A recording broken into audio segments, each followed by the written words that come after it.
Thank you for choosing wisdom of the Dharma. If you found this video insightful, hit the like button, subscribe, and turn on notifications, so you never miss a new update. Your support helps us keep sharing powerful, life-changing wisdom with the world. And don't forget to drop a comment below. We'd love to hear your thoughts. Let's grow and learn together.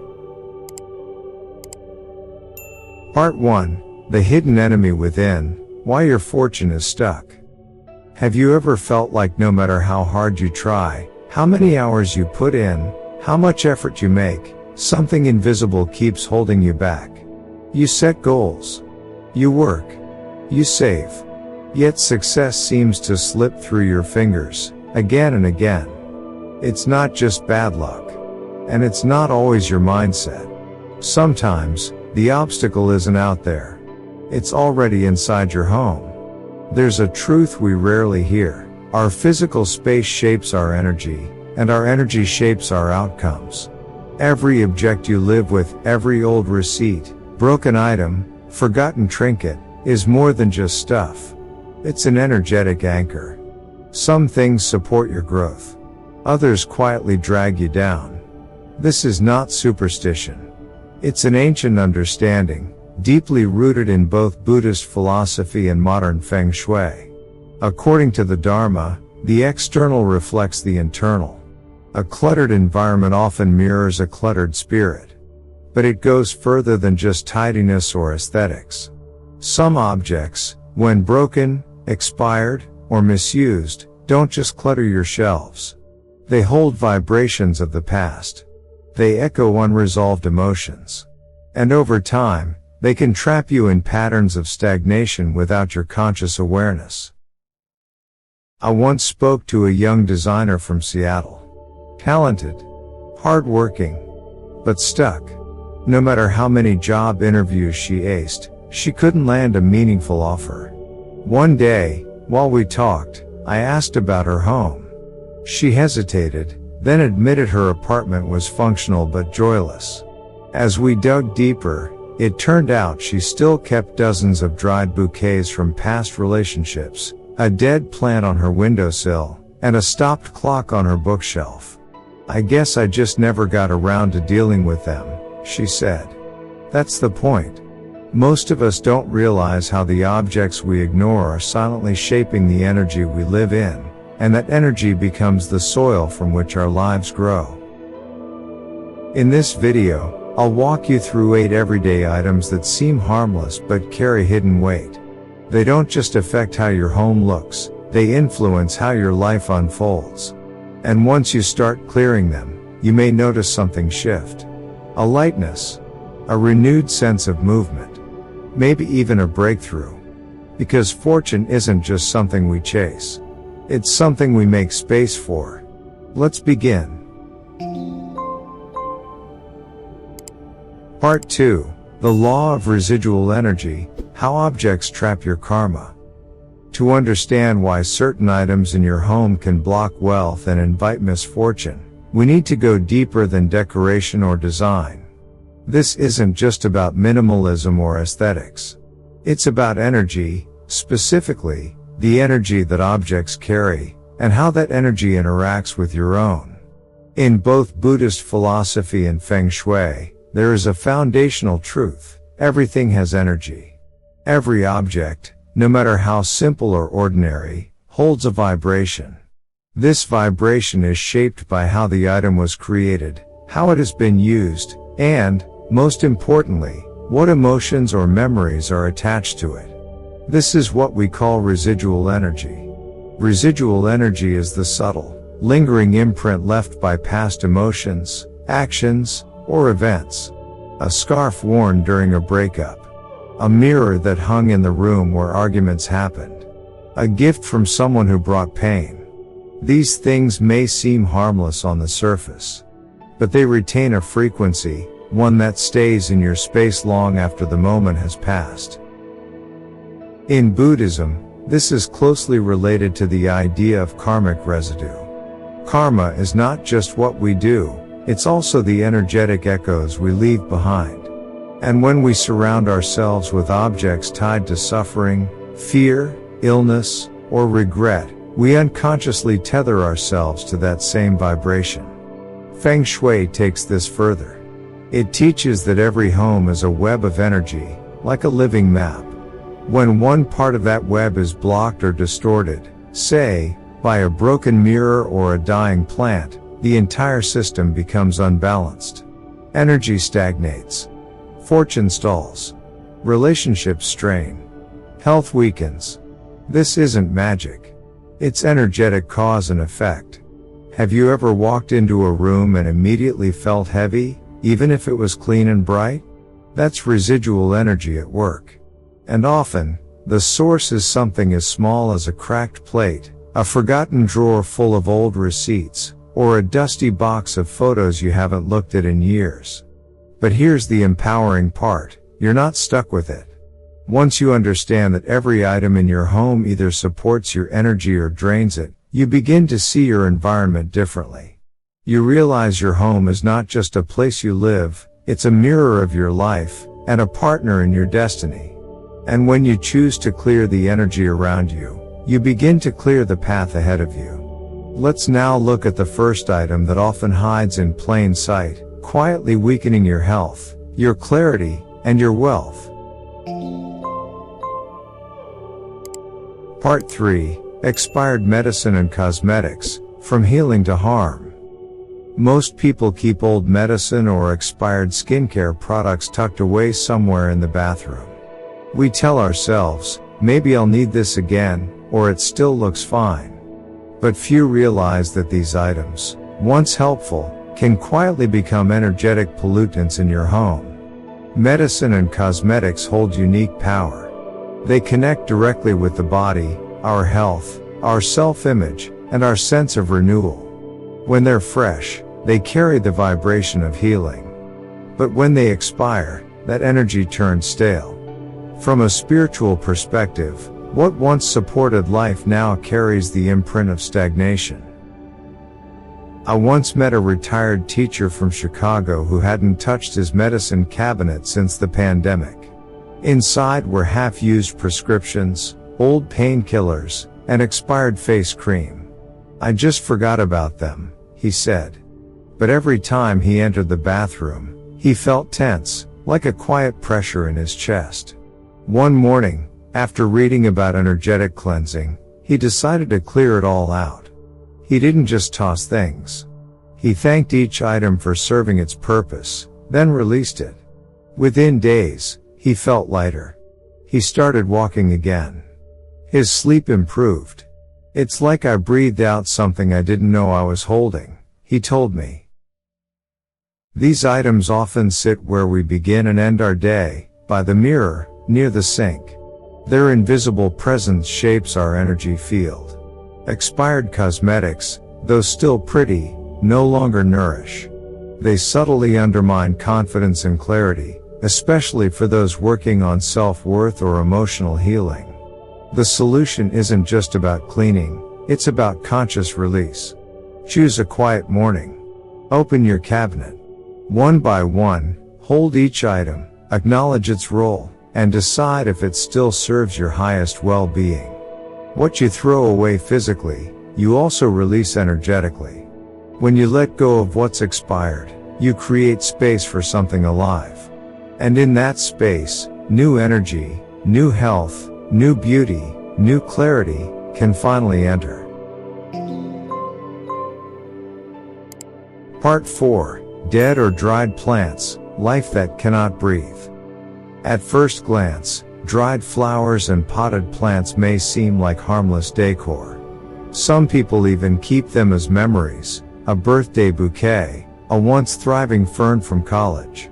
But in the energetic language of Feng Shui, a dead plant is more than lifeless, it's a symbol of decline, and it can quietly affect the emotional tone of your entire home.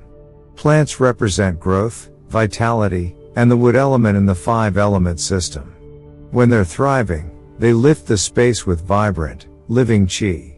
But when they wither, the message changes. They begin to radiate stagnation. What once symbolized movement now speaks of stuckness. A software developer I once coached had a dying bonsai sitting on his windowsill for almost a year. It was a gift from someone important, he said. But he also confessed that since placing it there, his motivation had plummeted. His room felt heavy. Deadlines slipped. He assumed it was burnout, until he finally let the plant go. The day he removed it, something shifted. He rearranged the room, opened the curtains, and said, "I can breathe again." Dried flowers carry similar weight. Though elegant in appearance, they represent beauty that has passed, an echo of life rather than life itself. When placed in active spaces like the living room or home office, they can dull creativity and subtly anchor the energy of loss. They're not neutral. Over time, they absorb and radiate yin energy, especially if left in corners, near dust, or out of light. If you love flowers, choose fresh ones, and replace them before they wilt. For potted plants, select varieties suited to your environment and commit to caring for them regularly. A healthy plant is a daily reminder that you're capable of nurturing life, and that you deserve to thrive alongside it. When a plant has died, don't let guilt keep it in your space. Release it with gratitude, and trust that by letting go, you're creating room for new energy to bloom. Sometimes, the simplest shift, removing what no longer grows, can invite prosperity to take root.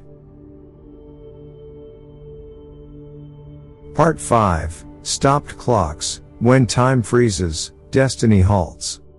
A clock is more than a tool to tell time. It's a living symbol of motion, rhythm, and life unfolding. In Feng Shui and spiritual traditions, time is not just linear, it's energetic. And when a clock stops ticking, it often signals something deeper, a pause in progress, a stall in flow. Many people ignore a stopped clock. They mean to fix it someday. It hangs there, silent, like background furniture. But energetically, it speaks volumes. A non-working clock doesn't just reflect stillness. It emits it. And in spaces where energy is meant to move, like your living room, home office, or bedroom, it becomes a quiet declaration of stuckness. I once worked with a freelance illustrator in Portland who hadn't touched her studio clock in over a year. "I like the way it looks," she told me. But she also admitted that her creative flow had all but dried up. Ideas felt forced. Projects delayed. During a session, I encouraged her to either replace the battery or take the clock down entirely. She chose to replace it, and within days, she finished a project she'd been blocked on for months. That's the thing about symbolic energy. It doesn't wait for your permission. It works quietly, whether you notice or not. Stopped clocks near your bed can affect more than productivity. They can disrupt sleep cycles and increase mental fog. Subconsciously, the mind may read the stillness as decay, a signal that forward movement has ceased. The solution is simple but powerful. Check every clock in your space. Is it working? Does it reflect real, living time? If not, fix it today, or remove it with intention. Don't leave dead time hanging on your walls. Replace it with something that moves, something that reminds you life is still unfolding. In Buddhist thought, impermanence is sacred. Everything flows. Everything changes. And the tools in your home should reflect that truth, not resist it. Because when time stands still in your environment, it often stands still in your life. Let it tick. Let it move. Let it guide you forward. Part 6. Broken mirrors and chipped glass, cracks in your energy field. Mirrors and glass objects do more than reflect light, they reflect energy. In Feng Shui, mirrors are considered powerful conductors. They double what they reflect, amplify movement, and expand the energetic flow of a space. But once cracked or chipped, their message changes entirely. Instead of harmony, they begin to broadcast distortion.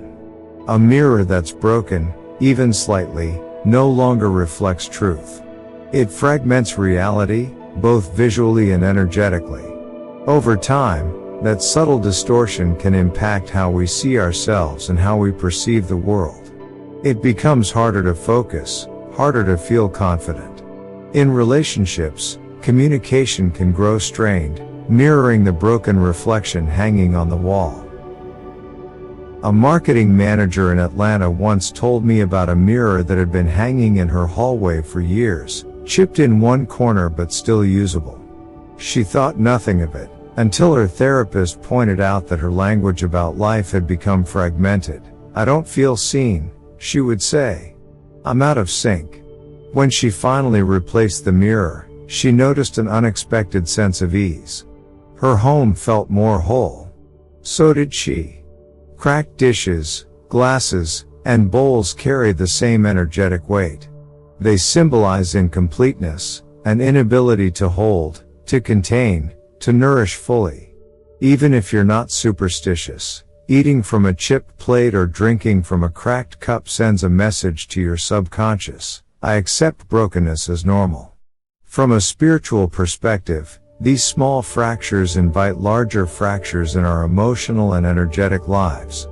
Just as a shattered mirror can't give back a whole image, a broken object can't support whole energy.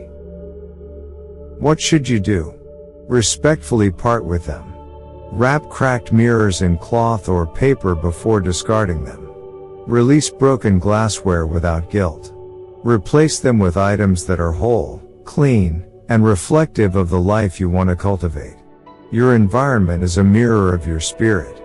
When you surround yourself with completeness, you reinforce a deeper truth. You deserve wholeness, in your space, in your relationships, and within yourself. Part 7. Old clothes, the fabric of forgotten pain. Most of us have clothes we haven't worn in years, stuffed into drawers, buried in boxes, or hanging quietly at the back of the closet. We keep them just in case, or because they once meant something. But what if those old clothes aren't just taking up space? What if they're holding on to old energy too? In both Feng Shui and spiritual psychology, clothing is more than fabric. It absorbs the state of mind you were in when you wore it: joy, grief, anxiety, even illness. Over time, these emotional imprints cling to the fibers like invisible dust. And when we hold on to these garments long after their purpose is past, we also keep pieces of ourselves frozen in time. I once coached a woman in Denver going through a major life reinvention. New job. New mindset.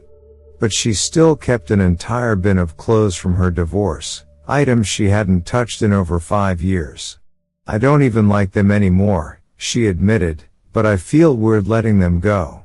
After a quiet moment, she realized those clothes weren't about comfort, they were about memory. They held on to a version of her she had already outgrown. The day she gave them away, she cried, not from sadness, but release. She later told me her bedroom felt 10 pounds lighter. Within a month, she started dating again. "It's like I got my space, and myself, back." Old clothes can block energy flow, weigh down decision-making, and dampen confidence. Especially if they're associated with illness, trauma, or regret. They trap you in yesterday when life is asking you to move forward. So what can you do? Open your closet with honesty. Ask yourself, does this piece reflect who I'm becoming? If not, let it go. Donate what still holds value. Discard what doesn't. And as you release, do it with gratitude, not for what the item is, but for what it taught you. Let your wardrobe match your evolution. Because sometimes, the heaviest burdens aren't emotional, they're just hidden in a box under the bed. Part 8. Dishonored Buddhist statues, sacredness without respect. Buddhist statues are not decor. They're sacred symbols, embodiments of compassion, wisdom, and deep inner peace. But in many homes, they're treated like decoration, bought on impulse, placed casually, or left to collect dust. And when sacred energy is mishandled, it doesn't disappear, it disrupts. In Buddhist thought, intention is everything. A statue of the Buddha, no matter how small, carries spiritual resonance. It's not just what the object is, it's how you relate to it. A statue chosen with reverence and placed with mindfulness becomes a source of blessing. But one acquired without understanding, or left neglected, can create energetic dissonance. I once visited a friend in Los Angeles who had a golden Buddha head sitting beside her TV. It looked beautiful, but it faced the wall, partially buried under a stack of books. It was on sale, she shrugged. But shortly after bringing it home, her relationships became strained, her sleep worsened, and she began feeling emotionally restless. When I gently asked her to move it to a clean, respectful space, high, open, and peaceful, things began to shift. I didn't realize it needed care, she said. But I feel calmer now. The Buddha represents elevated consciousness. When placed carelessly, on the floor, near trash, or in a chaotic area, it sends a mixed message. It's like trying to invite peace while ignoring the presence of peace itself. So how do you honor this energy properly? First, ask yourself, why do I have this statue? Do I understand its meaning? Do I feel a connection? If not, it's better to release it, ideally by donating it to a temple or spiritual space where it can be respected. If you do keep it, place it thoughtfully. Choose a high, clean shelf, not the bathroom, not under the TV. Surround it with simplicity, like a candle or fresh flower. Dust it regularly. Speak softly near it. The goal isn't ritual, it's relationship. Sacred objects respond to sacred intention. When treated with care, they uplift your space. When neglected, they reflect that neglect back at you. Let your home honor what you value. If peace is what you seek, begin by honoring the presence of peace itself. Part 9. Damaged wallets, energy leaks in your financial field. A wallet is not just where you keep your money. It's a symbol of how you treat wealth, and how ready you are to receive more of it. In Feng Shui, your wallet represents the energy of abundance. If it's clean, whole, and well cared for, it holds and supports financial flow. But if it's worn out, torn, or disorganized, it silently sends a different message. I'm not ready for prosperity. You'd be surprised how many people use wallets that are falling apart, cracked leather, broken zippers, loose stitching. Often they don't notice.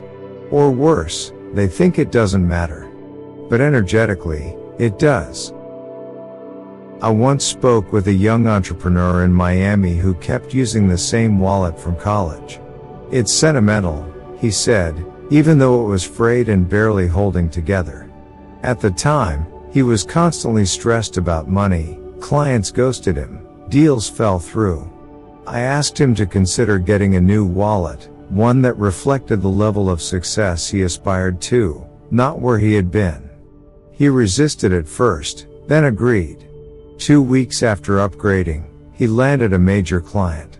It's like something finally clicked, he told me. That's how energy works. When we hold on to things that are falling apart, we unconsciously align with the vibration of lack. A damaged wallet doesn't just reflect poor financial health, it invites it.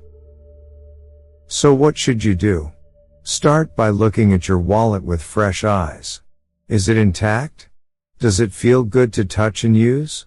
If not, it's time for a change.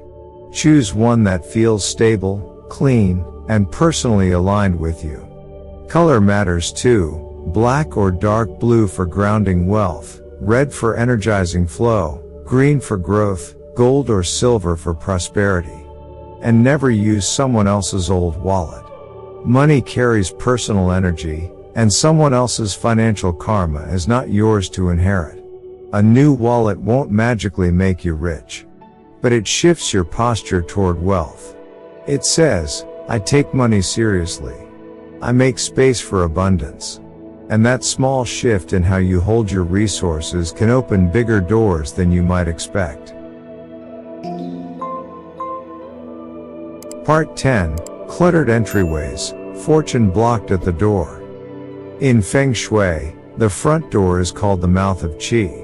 It's the place where energy enters your home, just like breath enters your body.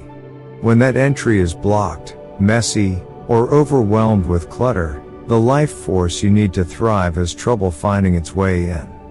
Many people don't think twice about their entryway. Shoes pile up. Mail stacks on side tables. Packages get left by the door. It becomes a zone of chaos, rushed, ignored, and visually heavy. But energetically, that chaos accumulates like a traffic jam for opportunity. The flow of abundance, peace, and clarity slows to a crawl. I once met a small business owner in Austin who said she felt stuck in a loop. Her days felt repetitive. Sales were flat. Motivation dipped. One day, she looked at her front entrance with new eyes, an old rug curled at the corners, a broken umbrella stand, and 5 pairs of shoes scattered across the mat. She cleared it that afternoon, swept the floor, added a small plant, lit incense near the door. Within the week, a stalled partnership moved forward. I didn't change my life, she said. I just changed how it entered. Your front door sets the tone for everything that follows. When you walk in and feel immediate calm, your energy aligns. When you walk in and feel tension, or don't notice anything at all, your inner and outer worlds disconnect. The fix is simple. Clear your entryway regularly. Keep it clean, open, and intentional. Add something uplifting. A mirror, not directly facing the door, a welcoming light, or a symbol of abundance. Even a clean doormat with a positive design can shift the energy. And be mindful of what you place near the door. Avoid storing trash bins, broken items, or things you associate with stress. They act like energetic filters, catching and dulling the good energy trying to come in. Your door is more than an entrance. It's a message to the universe. When you treat it with respect, you say, I'm ready to receive. And that single choice, to clear the path, can open more than just your home. It can open your life. Part 11. Final reflection. From house cleaning to karma cleansing. At first glance, removing an old wallet or tossing expired medicine might seem like small acts.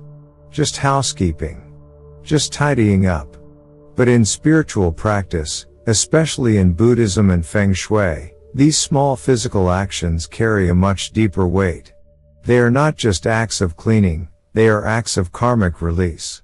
In Buddhist philosophy, karma is shaped not only by our words and actions, but also by our intentions and environment. The home you live in is a mirror of your consciousness. Every drawer, corner, and surface holds not just objects, but energy. And that energy is shaped by how you care for it. When you let broken, stagnant, or neglected items linger in your space, you send a subtle message to the universe. I am not yet ready to move forward. But every time you choose to release what no longer serves you, you declare, I am ready for change. I am ready for growth. Cleaning becomes a form of mindfulness. Choosing what to keep becomes an act of self-inquiry. And letting go becomes an offering, an invitation for something better to take root. There's a reason temples are always clean. Not because of aesthetics, but because purity of space supports clarity of mind. Your home is your personal temple. It doesn't need to be perfect, but it should reflect the life and energy you wish to cultivate. Start small. One drawer. One shelf. One item you've been avoiding. As you let it go, notice what shifts, not just in your space, but in your spirit. That lightness you feel? That's more than physical. That's karmic space being cleared for blessings to arrive. True abundance doesn't always come from doing more. Sometimes, it begins by holding less. Less weight. Less memory. Less clutter. Let your home be a place of flow, not storage. Let your objects uplift, not anchor. And remember, when your space aligns with your spirit, fortune flows naturally. You don't need to chase energy. You just need to make room for it. If this message resonated with you, take a moment now, pause, look around your space, and ask, what have I been holding onto that no longer supports me? Share your reflections in the comments below. Write a simple affirmation, like, I release what blocks me, and I welcome what nourishes me.